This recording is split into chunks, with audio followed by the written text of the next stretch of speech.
आज के इस वीडियो में देखेंगे क्लास 10th के सब्जेक्ट साइंस का गेस किया गया महत्वपूर्ण सब्जेक्टिव प्रश्न जो कि बोर्ड एग्जाम के लिए काफ़ी इम्पोर्टेंट है। इसलिए वीडियो को कंप्लीट देखिए ताकि एक भी क्वेश्चन बोर्ड एग्जाम में छूटे ना। चलिए वीडियो को शुरू करते हैं।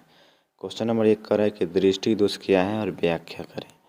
तो दृष्टि दोष कह रहा है कि जब आँख द्वारा लेंस की फोकस दूरी को समायोजित करने की क्षमता क्षीण हो जाती है तो स्पष्ट दिखाई नहीं देता और दृष्टि धुंधली हो जाती है।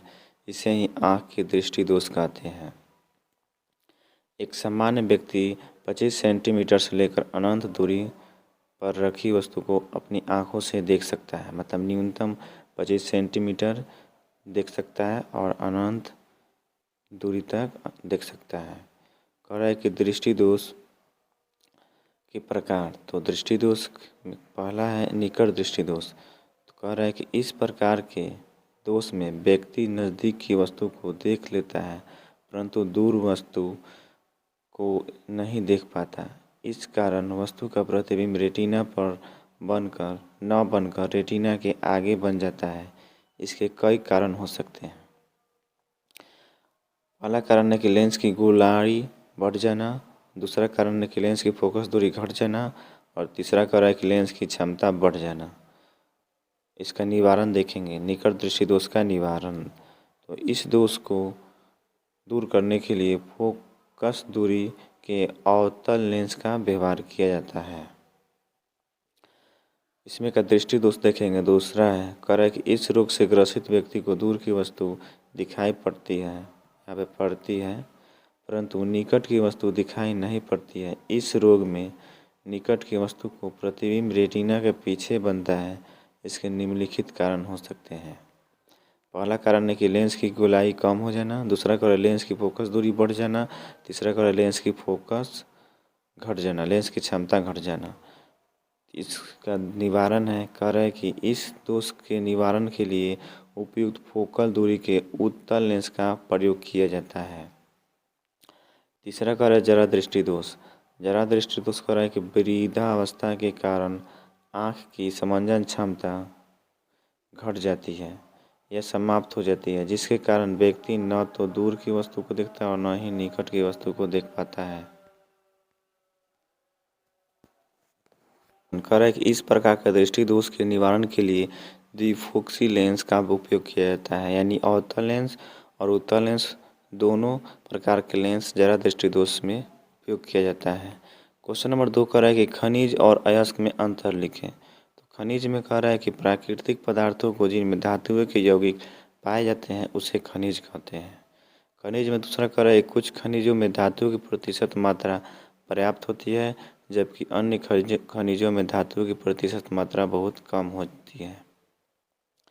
इसमें का आप दूसरा देखेंगे अयस्क कह रहा है कि जिन खनिजों में से धातुएं लाभदायक तथा सुविधापूर्वक ढंग से प्राप्त की जाती है उन खनिजों को अयस्क कहते हैं। अयस्क में दूसरा कह रहा है कि सभी अयस्कों में धातुओं की प्रतिशत मात्रा पर्याप्त होती है। क्वेश्चन नंबर 3 की ओर चलें। कह रहा है कि उदासीनीकरण अभिक्रिया क्या है, उदाहरण देकर समझाएं। कह रहा है कि जब कोई अम्ल किसी क्षार के साथ अभिक्रिया करता है तो लवण और जल बनाता है, उदासीनीकरण अभिक्रिया कहलाता है। यहाँ पे एक उदाहरण दे दिया है, sodium hydroxide plus hydrochloric acid और रिएक्शन कराएंगे तो बन जाएगा यहाँ पे सोडियम क्लोराइड और जल बनेगा। क्वेश्चन नंबर 4 कह रहा है कि लघुपतन से आप क्या समझते हैं। तो इसका आंसर है कह रहा है कि कभी कभी विद्युतमय तार तथा उदासीन तार के ऊपर चढ़ी रबर की विद्युतरोधी परत नष्ट हो जाती है। इससे विद्युतमय तार व उदासीन तार एक दूसरे से जुड़ जाते हैं।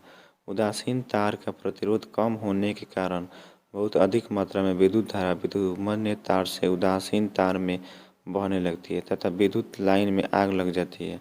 अतः विद्युतमय तार तथा उदासीन तार के एक दूसरे के संपर्क में आ जाने के कारण विद्युत धारा के अचानक प्रवाह को लघुपतन कहते हैं।